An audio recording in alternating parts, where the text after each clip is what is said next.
दोस्तों, जो चैनलिंग हुआ वो मैं कहना चाह रही हूँ।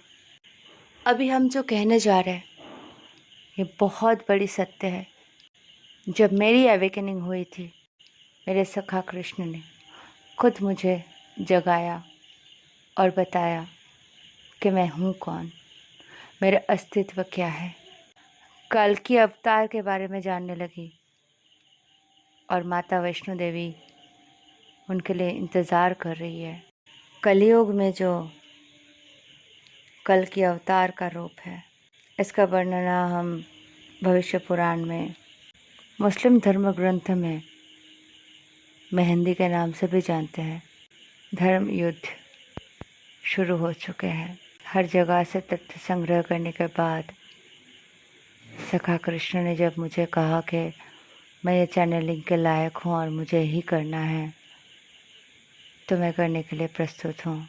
काली पुरुष आज कलयुग में, कल के अवतार तो अवश्य आएंगे, लेकिन कल के अवतार आने से पहले उनको ये पता था कि ये काली पुरुष कोई शरीर लेके रावण या कंस बन के युद्ध नहीं करेंगे। ये काली पुरुष लोगों के मन में घुस जाएंगे और मन में जाके दुष्टता, तमाशा, रेप, बर्बादी, कलश और सारे गंदगी लेके आएंगे। लोगों के मन को विष हलाहल से भर देंगे। प्रेम कहीं रहेंगे नहीं।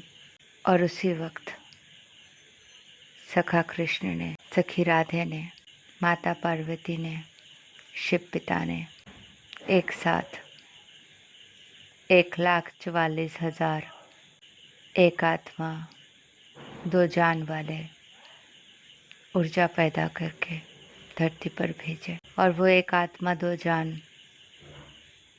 ट्विन फ्लेम के नाम से आज जाने जाते हैं। हम उनमें से एक है। इन सबको जगाने का काम सखा कृष्ण ने किया है। सखा कृष्ण ने मुझे बोला ये बोलने के लिए, मैं तैयार नहीं थी। मैंने उनको बोला मुझसे होगा नहीं, तो उन्होंने बोला, ज़िद किया कि मैंने तुम्हें ये नॉलेज अभी अभी दिया और तुम्हें बोलना आवश्यक है। सखा कृष्ण के बिलीफ के कारण मैं ये सब कहने जा रही हूँ। काली पुरुष लोगों के दिमाग में घर करते हैं और वो लोगों के घर के अंदर जाते हैं।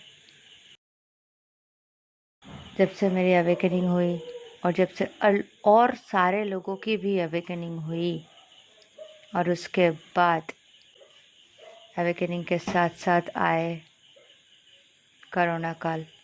और कोरोना काल में एक ही चीज़ सिखाया गया है, साफ़ करके आओ। जूता साफ़ करो, हाथ साफ़ करो। तो ये चीज़ जो सिखाया गया, तो आज जब मैंने सखा कृष्ण से बात किया तो उन्होंने यही बोला, युद्ध की तरह नहीं, दिमाग से लड़े जाते हैं। काली पुरुष कभी शरीर नहीं ले पाते, उनको श्राप है, वो शरीर कभी ले भी नहीं पाएंगे। इसलिए वो कोई बड़ा असुर नहीं बनेंगे, वो लोगों के दिमाग में घुस जाएंगे और लोगों के घर में घुस के उसे टॉर्चर करेंगे, तकलीफ़ देंगे और कलयुग को और ख़तरनाक से ख़तरनाक बनाते जाएंगे। और वो मेरा ऑपोजिशन है। इसलिए ये जो भी करुणा काल आया, जिनका उद्धार था मैंने किया, जिन्हें संहार करना था वो हो गया, और बाकी जिसे साफ़ सफाई सीखना था वो सीख गए। अब इसको जारी रखना है। इसे सतयुग कहते हैं। 2 साल के बाद सतयुग आने वाला है। अभी मैं 2022 में बात कर रही हूँ। आज जुलाई के 15 है और जब 2024 दिसंबर के 15 होंगे तो ये कलयुग का अंत हो जाएगा और फिर न्यू ईयर के साथ साथ सतयुग शुरुआत हो जाएंगे 25 से, और हमें अच्छे से यह साफ सफाई का कार्य करना है। घर के अंदर गंदगी लेके मत आओ, क्योंकि काली पुरुष इस तरह से ही घर पे घुस रहे थे। इसलिए सखा कृष्ण ने इस युद्ध को बहुत शांतिपूर्वक युद्ध बना के हमारे तक पहुंचाया है।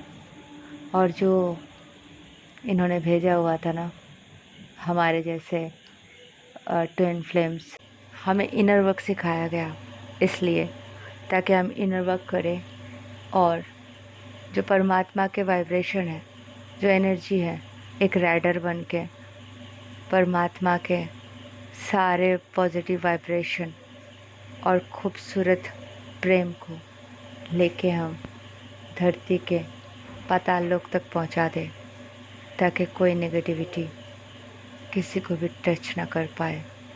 इस तरह से युद्ध होगा ही नहीं और हम सब बच जाएंगे। सखा कृष्ण कभी युद्ध नहीं चाहते हैं। सखा कृष्ण से प्रेम है, प्रेम है और प्रेम ही है। जो सोल्स, जो ट्विन सोल्स रिबर्थ के प्रोसेस से गुजर चुके हैं, वो कल की देवा और माता वैष्णो देवी के ऊर्जा से मर्ज हो चुके हैं, और वो न्यू बर्थ में जो कल की देवा और माता वैष्णवी हैं, उनके एनर्जी को अपने अंदर